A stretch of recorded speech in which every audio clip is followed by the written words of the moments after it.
I have had my Tudor Black Bay Pro for almost 2 years, and it has been my daily driver for those last 2 years. I've worn it absolutely everywhere, doing almost everything in it, but that whole time that I had that watch, my heart was desiring a different watch. About 3 months ago, I ended up getting that different watch. Having owned these two watches now for a little bit, it kind of begs some questions that come to my mind. And so in this video, I got a list of questions. We're gonna talk about both of these watches. Today, we are going to explore these Explorer styled watches. But before we get into the questions, I think we should do a little brief history of what led to these two watches. I'll try to keep it brief, but essentially in 1971, Rolex launched a watch called the Explorer 2. It was the reference 1655, and it was a watch for Splunkists. Fast forward a bunch of years later and a couple different references, we have what we have today, and that is the Explorer 2, the 226-57D, which has a lot of similar characteristics to that original Explorer 2 from 1971. The Tudor, the Black Bay Pro, obviously being very heavily inspired by that 1655, but with modern specs, modern build quality. And so what we have today with these two watches on my wrist is a modern yet old looking watch and a completely, every way you look at it, straight up modern Explorer watch. Both of these watches though having that same Explorer Splunkist style characteristics that we associate with the Explorer 2.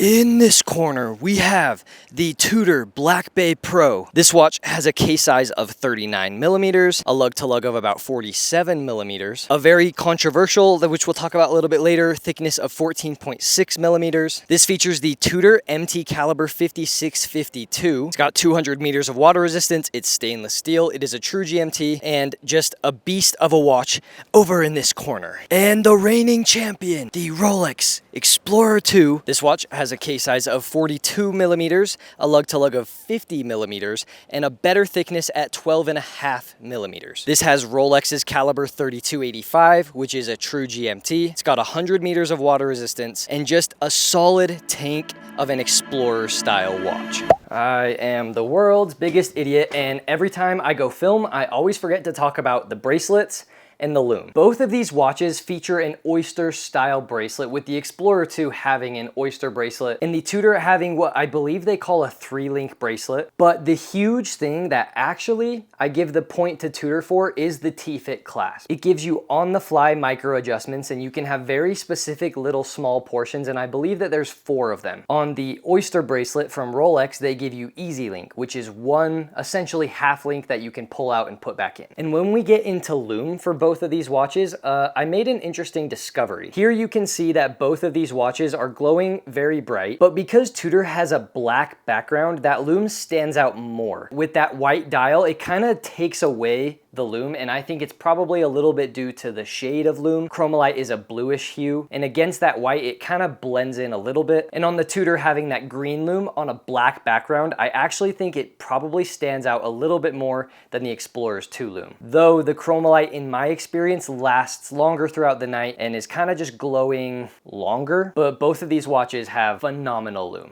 Back to your regular scheduled programming. So though these watches are similar, what are the differences between the two of them? Within my experience, the two main differences that you really notice when you actually are wearing these on your wrist is a thing that I like to call pancake versus chunk. The Tudor Black Bay Pro's thickness comes in at 14.6 millimeters, and though I wouldn't say it is too thick, it is absolutely a thick, chunky watch. Hence why I call it chunk. When you wear this watch every day, the thickness does kind of seem to be shrunken within your eyes as your eyes get used to having a thing on your wrist. And I have found that actually when you wear it every single day for weeks at a time, it starts to not even really feel thick at all. It kind of just feels like a normal watch on the wrist. On the contrast of that, with my Explorer 2, the first time that I opened this out of the box and put it on my wrist, it literally felt like just a pancake, so thin, but also being so big, it felt like a huge dinner plate or a pancake on my wrist. So though the Explorer 2 isn't thick when you're wearing it on your wrist, I would say there is a slight equal inconvenience with how just pancake and flat it is on your wrist. I think you kind of got to pick. Do you want to have a big pancake on your wrist, or do you want to have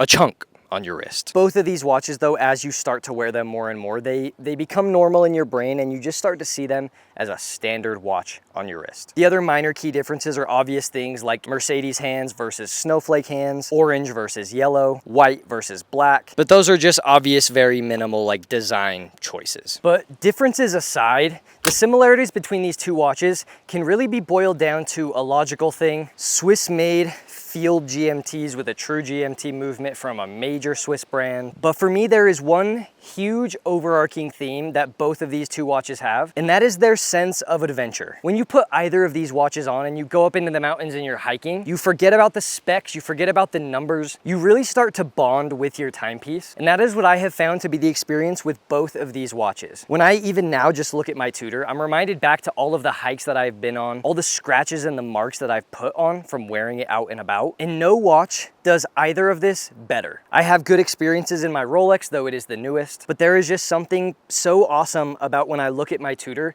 and I just feel its sense of adventure, that it just wants to go out into the world and do stuff. And the specs on both of these can handle going out into the world, adventuring. I mean, they're both freaking cave watches. They should be able to handle it pretty well, and they do. We're gonna get nice and friendly here for a second. I really enjoy both of these watches. I mean, obviously, Caden, you wouldn't buy them if you didn't like them. And the key things that I really like about both of these watches are kind of the things that make them a tool watch. The legibility, the design, what we talked about previously with its sense of adventure. I specifically love about the Tudor the contrast between the flat black dial and that off-white colored lume of the hands. Wearing these two watches now really has me debating which is more legible, the black or the white. And the Tudor is kind of convincing. It's really legible, having just a black background that will blend into the night and doesn't draw attention to itself. And with those white indices and hands, it's just very easy and clear to read the time. With my Explorer 2,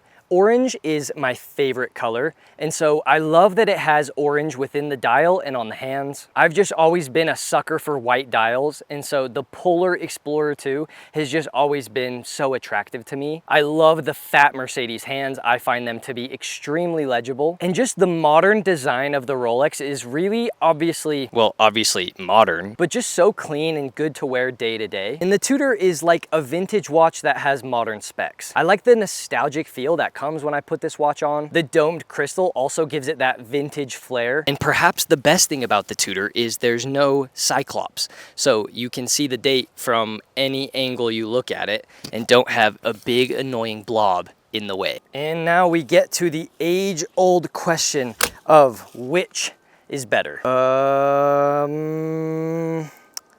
The Rolex. Better is such a subjective and low-key stupid question, because what is better for me is probably not what is better for you. So for me, I am more emotionally drawn to most of the elements on the Explorer 2. I think I like the design better. I like the larger hands better. I think I prefer the white over the black most of the time. I definitely am not a fan of the Cyclops though, but there is just something that brings back nice warm memories whenever I put the Tudor back on. It feels like a tank, it feels like a beast.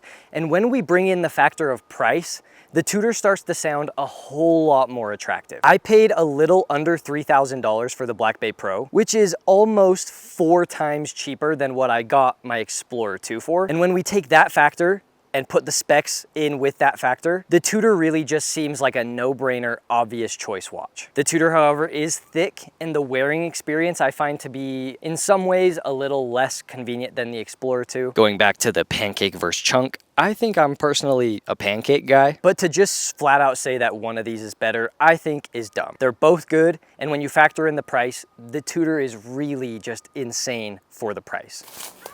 Ow, what the fuck? I have been asked way too many times if I'm going to keep the Tudor or if I'm gonna sell the Tudor. Now that kind of it's redundant to have. I think the short answer is most likely yes, with the explanation to it being, though these watches on paper are very, very, very identical, they both kind of come from the same brand. They are a little bit different colors, but they're both true GMTs. They both have a similar kind of case design, and really they kind of just do the same thing. So within a collection, it is kind of logical to say that they are redundant. It is redundant, and I've kind of been hot and cold with wanting to sell it and not wanting to sell it. But like, really honestly, as I have been filming this video and walking around today, I've started to develop a love again for my Tudor. I have freaking dropped this thing onto tile floor twice and it just still ticks away. And there's something about that that gives me a connection to this watch that it just feels like it's never gonna die. The other aspect is logically, if I wanted to sell this watch in the condition it's in and the price I would get, I don't think it's really worth it to me to get rid of. I value it more emotionally than what I could probably get for it